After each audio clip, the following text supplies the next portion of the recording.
Hi YouTube. What I'm here to talk about today is this vehicle here. Probably recognise it, the Tamiya Hornet.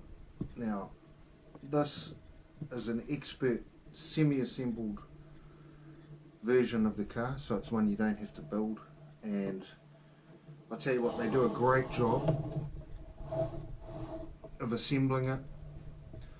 Everything is just perfect.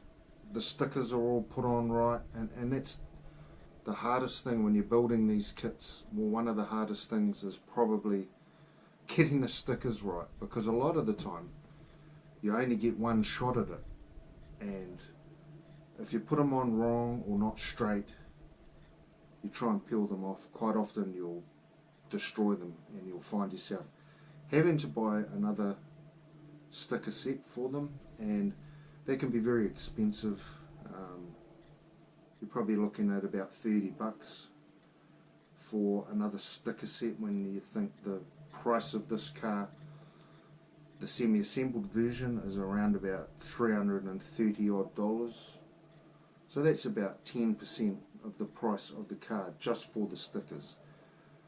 And these Hornet stickers are actually, like if you look at the ones down the side here, they're actually quite hard to line up, because that's all down, I'll wait till it comes around, all down here, that's one long sticker. So you imagine you've got to try and line it up. And there's all kinds of different ways. There's a lot of YouTube videos on people, like they peel a little bit off the sticker sheet just at the top, fold it down, and then try and line the top up properly.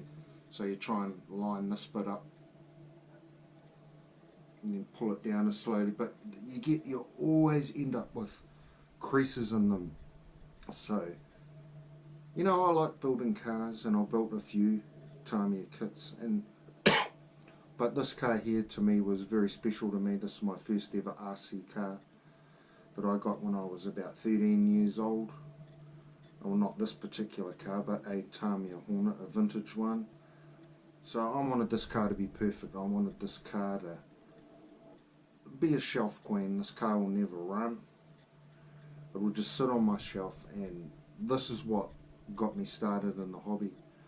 And there's quite a few different Tamiya vehicles that you can buy in the expert semi-assembled range. Like you can get this, I've seen the Grasshopper, I've seen the lunchbox, the yellow lunchbox, the Midnight Pumpkin.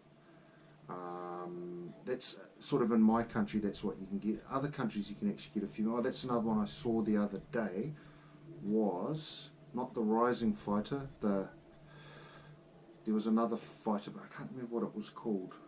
Racing Fighter. The Racing Fighter, that was another one that you can get semi-assembled. But these kits are really, really collectible, and one of the probably next kits I'm going to get, I'm starting to look at the ones that are quite rare.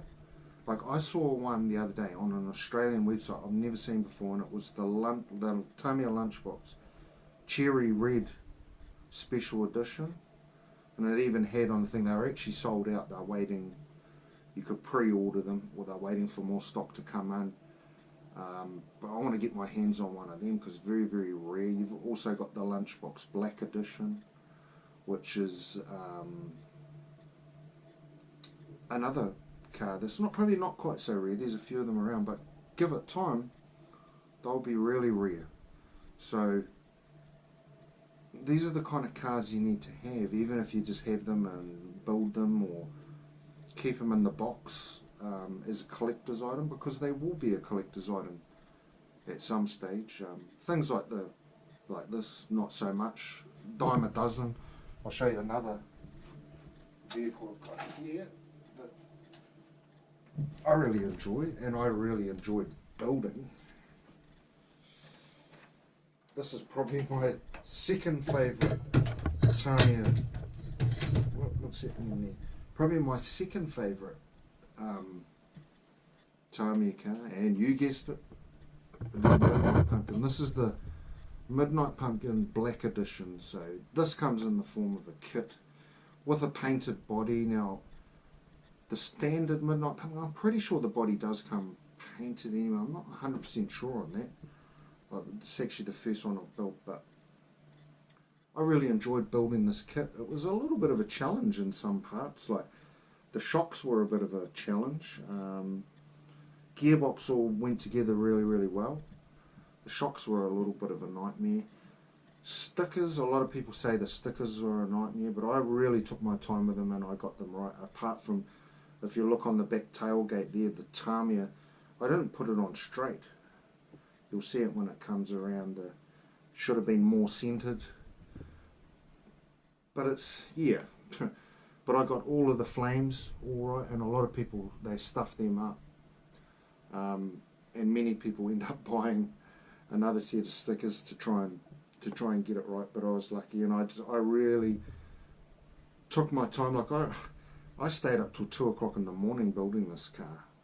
I started at about probably 5 p.m. that night, and I was up till 2 o'clock in the morning. I had a couple of little silly issues where I think I was just tired, but I started building it and I just couldn't stop. And it was a weekend. I'd had a couple of days off, so I just wanted to keep going, and I didn't quite complete it, but I damn near did. I got all of the chassis done, the gearbox, everything, the tyres on, and I got it all prepared. I assembled the body, like putting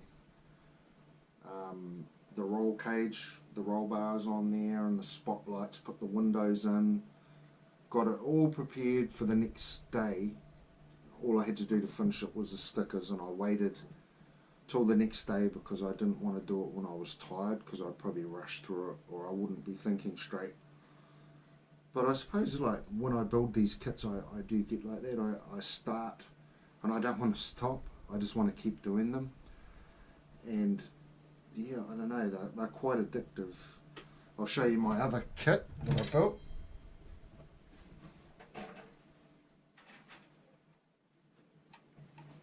Rising Fighter, Tamiya Rising Fighter. This was a lot of fun to build too.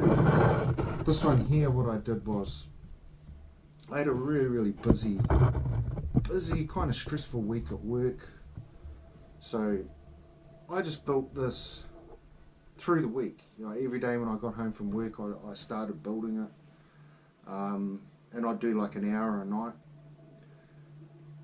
And I'd like put on YouTube, and I had the sound. You can see it there. It's like relaxation, but the sound of thunder and rain, heavy rain, which I found really. And I just started building this kit, and it put me in a zone of really relaxing and just really enjoying it. And I just did a little bit every night. And this is the first Tamiya kit that I've built in probably 35 years, because I got this one here first, the Hornet, but of course the Hornet was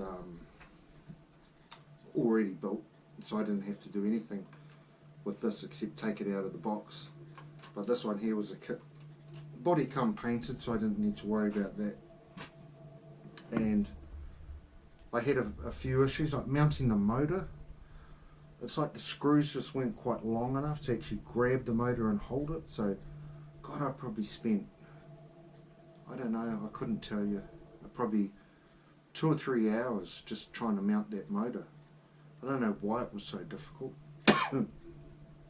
But in the end I got there.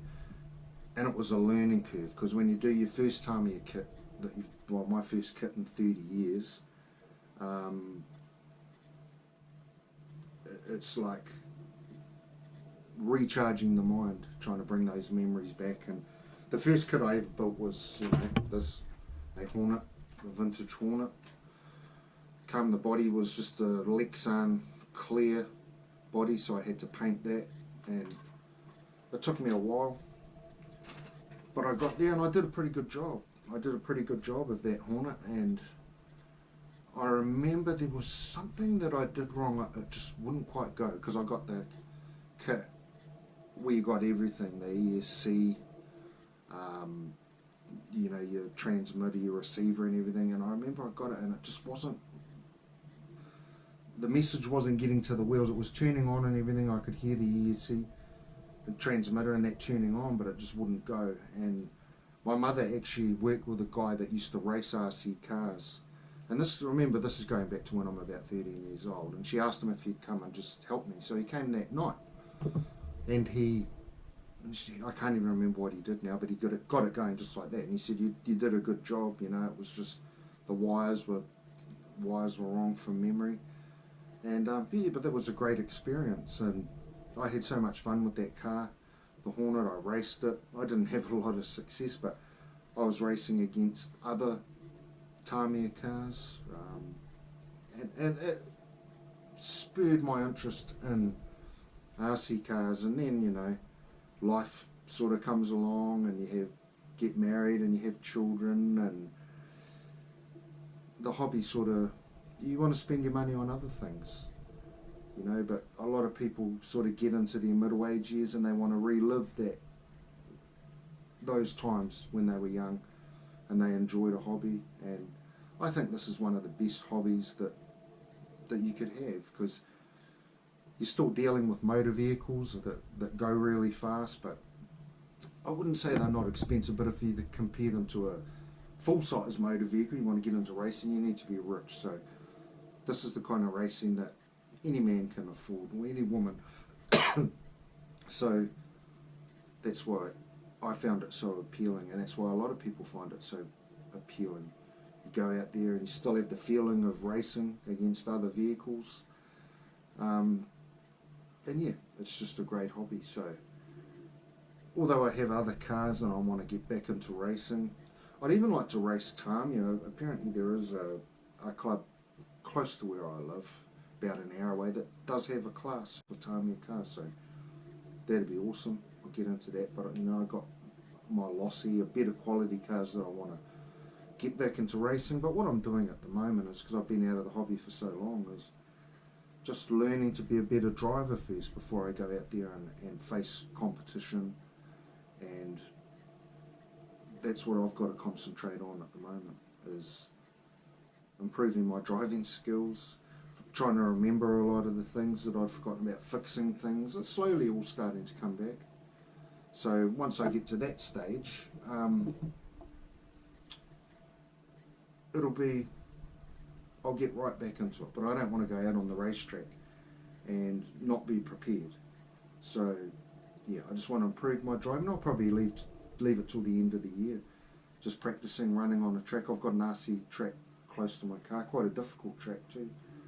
So I just want to become better at driving, and then I'll get back into racing. And you know, I'm filming this now on a GoPro, probably not in the best light conditions, but I should do my video shoot today. But this is the first video I've filmed on a GoPro, so I should be getting better quality footage of my cars running than trying to film from an old phone. Well, not an old phone, it's a couple of years old, and it actually had quite a good camera, but when you're trying to do YouTube videos, they didn't come out very well, not to my expectations anyway. So I've gone ahead and got a GoPro with a head mount and that I can actually film my cars racing. My son's got a few cars as well, so we can film us racing and our different cars and stuff like that. So yeah, I'm going to try and put a lot more videos up on the channel. A lot of the videos I've already done.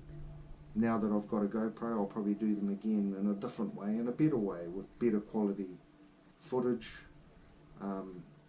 So yeah, you should see a few videos start to come out. And some of my videos are getting quite a few views, but I'm just not happy with the quality of the camera, of the footage. So I'm looking forward to having a GoPro. Anyway, that's my video for today, about Tamiya kits and just how much fun they are to build. And I recommend it to anyone, whatever age, whatever gender. You know, they're an absolute blast to build, and you can build one of these things and you can look at it, think, I built that. Every nut and bolt I put in there. All it is a big box full of part trees, packets full of screws, and you look at it and you're like, oh my goodness, where do I even start? And yeah, it's feels like quite an accomplishment building these things, and as you build them more and more, you get better and better at it, and it becomes quite addictive, and you want to collect them. So yeah, that's my video for today. Tune in for the next one. Thank you.